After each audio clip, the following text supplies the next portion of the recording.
اور اسی کی نشانیوں میں سے ہے کہ وہ ہواؤں کو بھیجتا ہے کہ خوشخبری دیتی ہیں تاکہ تم کو اپنی رحمت کے مزے چکھائے، اور تاکہ اس کے حکم سے کشتیاں چلیں، اور تاکہ تم اس کے فضل سے روزی طلب کرو، اور تاکہ تم شکر کرو۔ اور ہم نے تم سے پہلے بھی پیغمبر بھیجے تو وہ ان کے پاس نشانیاں لے کر آئے، سو جو لوگ نافرمانی کرتے تھے ہم نے ان سے بدلہ لے کر چھوڑا،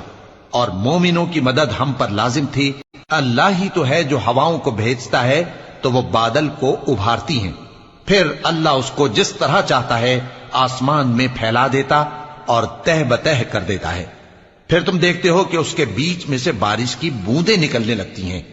پھر جب وہ اپنے بندوں میں سے جن پر چاہتا ہے اسے برسا دیتا ہے تو اسی وقت وہ خوش ہو جاتی ہیں، جبکہ وہ اس کے برسنے سے پہلے یقیناً نا امید ہو رہے تھے۔ تو اے دیکھنے والے، اللہ کی رحمت کی نشانیوں کی طرف دیکھ کہ وہ کس طرح زمین کو اس کے مرنے کے بعد زندہ کرتا ہے، بے شک وہ مردوں کو زندہ کرنے والا ہے اور وہ ہر چیز پر قادر ہے۔ اور اگر ہم ایسی ہوا بھیجیں کہ وہ اس کے سبب کھیتی کو دیکھیں کہ زرد ہو گئی ہے تو اس کے بعد وہ ناشکری کرنے لگ جائیں، تو تم مردوں کو بات نہیں سنا سکتے، اور نہ بہروں کو جب وہ پیٹ پھیر کر لوٹ جائیں آواز سنا سکتے ہو، اور نہ اندھوں کو ان کی گمراہی سے نکال کر راہ راست پر لا سکتے ہو۔ تم تو انہی لوگوں کو سنا سکتے ہو جو ہماری آیتوں پر ایمان لاتے ہیں، سو وہی فرما بردار ہیں۔ اللہ ہی تو ہے جس نے تم کو ابتدا میں کمزور حالت میں پیدا کیا، پھر کمزوری کے بعد طاقت عنایت کی، پھر طاقت کے بعد کمزوری اور بڑھاپا دیا۔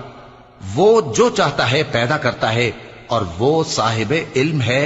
صاحب قدرت ہے۔ اور جس روز قیامت برپا ہوگی گناہگار قسمیں اٹھائیں گے کہ وہ دنیا میں ایک گھڑی سے زیادہ نہیں رہے تھے، اسی طرح وہ اوندھائے جاتے تھے۔ اور جن لوگوں کو علم اور ایمان دیا گیا تھا وہ کہیں گے کہ اللہ کی کتاب کے مطابق تم قیامت تک رہے ہو، اور یہ قیامت ہی کا دن ہے، لیکن تم کو اس کا یقین ہی نہ تھا۔ تو اس روز ظالم لوگوں کو ان کا عذر کچھ فائدہ نہ دے گا، اور نہ ان سے توبہ قبول کی جائے گی۔ اور ہم نے لوگوں کے سمجھانے کے لیے اس قرآن میں ہر طرح کی مثال بیان کر دی ہے، اور اگر تم ان کے سامنے کوئی نشانی پیش کرو تو یہ کافر کہہ دیں گے کہ تم تو جھوٹے ہو۔ اسی طرح اللہ ان لوگوں کے دلوں پر جو سمجھ نہیں رکھتے مہر لگا دیتا ہے۔ پس تم جمے رہو، بے شک اللہ کا وعدہ سچا ہے، اور دیکھو جو لوگ یقین نہیں رکھتے وہ تمہیں اکھاڑ نہ دے۔